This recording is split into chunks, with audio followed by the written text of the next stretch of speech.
अस्सलाम वालेकुम। मुझे डॉक्टर बनना है, मुझे इंजीनियर बनना है, मुझे वकील बनना है, मुझे पायलट बनना है, मुझे ये बनना है, मुझे वो बनना है। वालिदैन कहते हैं ये डॉक्टर बनेगा, ये इंजीनियर बनेगा, ये वकील बनेगा।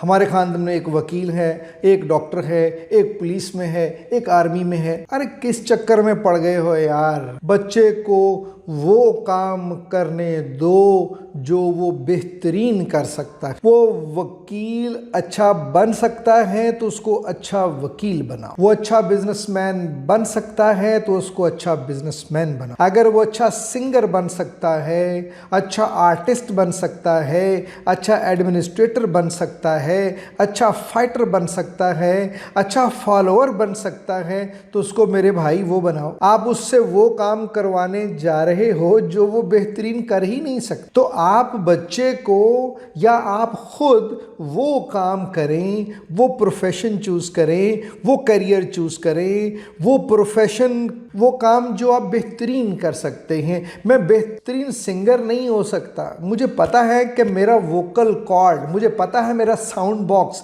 सिंगर वाला नहीं है। मैं ऐसे ही साल हा साल ज़ाया कर दूं सिंगर बनने के लिए। मैं अच्छा वकील नहीं बन सकता, मैं ऐसे ही वकालत के शोबे को ज्वाइन कर लूं। मैं अच्छा डॉक्टर नहीं बन सकता, मैं ऐसे ही डॉक्टर के शोबे को ज्वाइन कर लूं।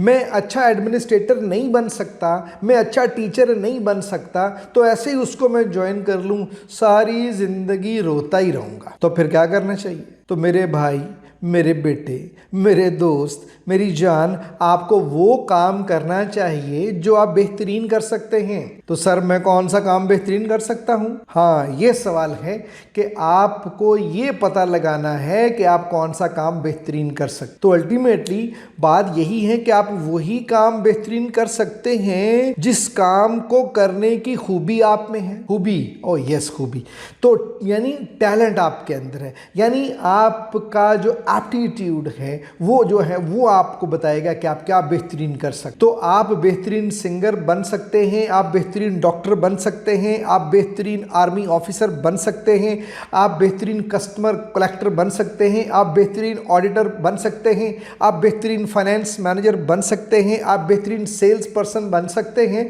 तो जो आप बेहतरीन बन सकते हो वो वाला काम करो। मैं बताता हूँ आपको, मैं गाइड करता हूँ आपको, मैं हेल्प करता हूँ आपकी कि आपको कैसे पता चलेगा कि आप क्या बेहतरीन कर सकते हैं, यानी आपके अंदर क्या टैलेंट मौजूद है, क्या खूबी मौजूद है, क्या करैक्टरिस्टिक्स मौजूद है, क्या एट्रीब्यूट मौजूद है उस काम को करने का जो आप बेहतरीन कर सकते हो। तो फिर बात पहुंच गई, हम आ गए टैलेंट डिस्कवरी के ऊपर कि सर मुझे बताएं मेरा टैलेंट क्या है, मेरा टैलेंट क्या है, मैं क्या बेहतरीन कर सकता हूँ, मेरी क्या खूबी है। देखो मेरी बात सुनो, हज़रत इंसान को रब्बे करीम ने बेशुमार खूबियों से नवाजा है, बेशुमार टैलेंट अता किए हैं, लेकिन उन सब में एक टैलेंट ऐसा ज़रूर होगा जो टॉप पे होगा, जो डोमिनेंट होगा, जो प्रेवलेंट होगा। तो आपको वो वाला टैलेंट डिस्कवर करना है। टैलेंट तो बहुत सारे लोगों ने रिसर्च करने के बाद बहुत सारी लंबी लंबी लिस्टें बनाई हैं, लेकिन मैं आपकी लाइफ को आसान करने के लिए बता देता हूँ कि टैलेंट आपके बुनियादी तौर पर जो है वो 4 होते हैं, लेकिन अगर उसको हम फर्दर एक्सटेंड करें तो फिर जॉन हॉलैंड की स्टडी में वो 6 हो जाते हैं। उससे हम आगे जाएं तो वो फिर 13 टैलेंट हो जाते हैं। उससे आगे जाएं तो डोनाल्ड क्लिफ्टन की रिसर्च में वो टैलेंट का कॉम्बिनेशन बना के 34 स्ट्रेंथ्स बता देता है। तो लेकिन मैं आपको आसानी से, आसान तरीके से बता दूं कि एक टैलेंट जो हो सकता है वो पीपल ओरिएंटेड हो सकता है। दूसरा टैलेंट आपका जो है वो न्यूमेरिक ओरिएंटेड हो सकता है। तीसरा टैलेंट आपका आइडियाज़ ओरिएंटेड हो सकता है। चौथा टैलेंट आपका ऑब्जेक्ट्स ओरिएंटेड हो सकता है।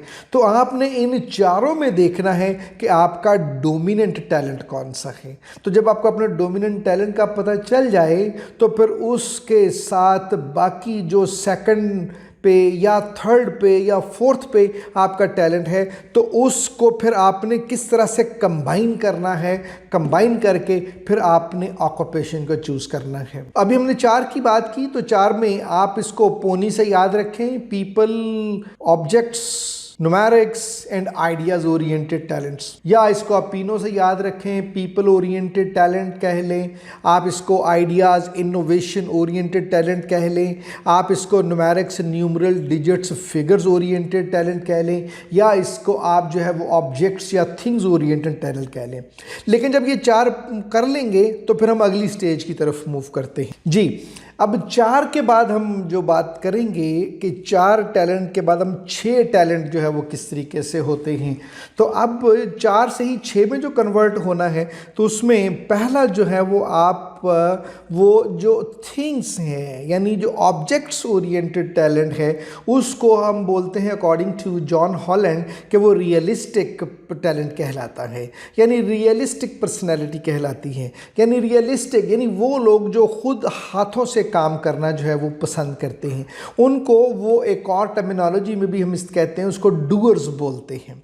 यानी ऐसे बच्चे जो कि अपने हाथों से खुद से अकेले में काम करना चाहते हैं, तो वो प्रैक्टिकल होते हैं। वो अगर उनके हम डायमेंशंस की बात करें, करैक्टरिस्टिक्स की बात करें, तो वो असर्टिव होंगे, वो आसानी से फ्लेक्सिबल नहीं होंगे। वो ज़्यादातर ये जो मेल बच्चे हैं वो आमतौर पे इस तरह के टैलेंट को वो कैरी करते हैं, और वो ज़्यादा लोगों से मिलना जुलना हल्ला गुल्ला वो पसंद भी नहीं करते। वो अनसोशल होते हैं लेकिन वो इमोशनली स्टेबल होते हैं। तो आपने ये देखना है कि क्या आपका टैलेंट जो है वो थिंग्स ओरिएंटेड है, क्या आप डूअर्स में हैं, क्या आप प्रैक्टिकल हैं, असर्टिव हैं या इनफ्लेक्सिबल हैं, आप मेल हैं, अनसोशिएबल हैं या इमोशनली स्टेबल हैं। तो ऐसे इंडिविजुअल्स जो कि अपने हाथों से चीज़ों को बनाना, उनको ठीक करना, उनको जोड़ना, या वो टूल से या वो मशीन से या वो ऐसे ऑपरेटर्स के साथ काम करना पसंद करते हैं, उनको हम डूअर्स बोलते हैं। डूअर्स जो होते हैं उनको किस तरह की कॉम्पिटेंसी चाहिए होती है, किस तरह के उनको स्किल्स चाहिए होते हैं। मैं यहाँ बीच में एक बात बता दूँ आपको कि जब आपके पास टैलेंट है ना, तो टैलेंट इटसेल्फ, टैलेंट अकेला कुछ नहीं करेगा। जब तक टैलेंट के साथ आप स्किल्स ऐड नहीं करेंगे, जब उसके आप टूल्स को नहीं सीखेंगे या वो कॉम्पिटेंसी डेवलप नहीं करेंगे, तो वो टैलेंट आपकी स्ट्रेंथ नहीं बनेगा, वो टैलेंट ही रहेगा, वो ऐसे ही बेकार में चला जाएगा। तो इसलिए आपको उस टैलेंट के मुताबिक कॉम्पिटेंसी भी चाहिए होगी। मैं एक मिसाल देता हूँ आपको कि आपके अंदर अल्लाह ताला ने एक खूबी दी है कि आपका वोकल कॉर्ड या साउंड बॉक्स बड़ा ज़बरदस्त, बड़ा खूबसूरत आप जो है वो गाना गा सकते हैं। मिसाल के तौर पे मैं आपको अगर सुनाऊं, क्यों दूर दूर रहंदे हो हजूर मेरे कोलों, मैनू दस दे होया कि कसूर मेरे कोलों। आप देखें कि मैं गा तो सकता हूं लेकिन बेहतरीन नहीं गा सकता। तो अब मुझे ये गाना सीखने के लिए मुझे कॉम्पिटेंस लेवल चाहिए, मुझे स्किल्स चाहिए, मुझे ऑपरेटर्स चाहिए। तो इसका मतलब ये है कि मैं तो इसको छोड़ दूं भाई, ये मेरे काम बस का रोग नहीं है, ये मेरे बस का काम नहीं है। तो आपको टैलेंट डिस्कवर करने के बाद बीच में उसके साथ आपने ऐड करना है स्किल्स को। अब देखिए गाने के अंदर भी बेशुमार स्किल्स होते हैं, उसमें डिफरेंट नोट्स होते हैं, उसमें डिफरेंट सुर होते हैं, उसमें हारमोनियम भी है, उसमें तबला भी है, उसमें कीबोर्ड भी है, उसमें गिटार, आपको क्या क्या उसको आपको देखना पड़ेगा। तो इसलिए आपको समझने की ज़रूरत है कि आपको टैलेंट के साथ कॉम्पिटेंस लेवल को लेके आना है, उस कॉम्पिटेंस के साथ आपको स्किल्स लेवल आपको वो चाहिए होंगे। ओके, जब ये आप कर लेंगे तो उसके बाद फिर आपको मैं गाइड करूंगा कि आप कौन कौन सा प्रोफेशन, फॉर एग्जांपल कि ऐसे लोग, ऐसे बच्चे जो कि रियलिस्टिक हों, ऐसे बच्चे जो कि ऑब्जेक्ट्स ओरिएंटेड हों, ऐसे बच्चे जो कि डूअर्स हों यानी प्रैक्टिकल, इनफ्लेक्सिबल, अनसोशियल, इमोशनली स्टेबल हों और वो चीज़ों के साथ करना काम पसंद करते होंगे। वो मैकेनिकल, इलेक्ट्रिकल, एग्रीकल्चर और टेक्निकल कॉम्पिटेंसी उनको चाहिए होगी। वो पायलट भी हो सकता है, वो इंजीनियर बन सकता है, वो इलेक्ट्रिशियन बन सकता है, फायर फाइटर बन सकता है, हॉर्टिकल्चरिस्ट बन सकता है, फिटनेस ट्रेनर बन सकता है, इवेंट मैनेजर बने, कंप्यूटर टेक्नोलॉजी में चला जाए, आर्म सर्विसेज में चला जाए, उसको कोई नहीं रोक सकता कामयाब होने से। तो आज के लिए इतना ही काफ़ी है। इंशाल्लाह अगले सेशन में मुलाकात होगी अगले ऑप्शन के साथ।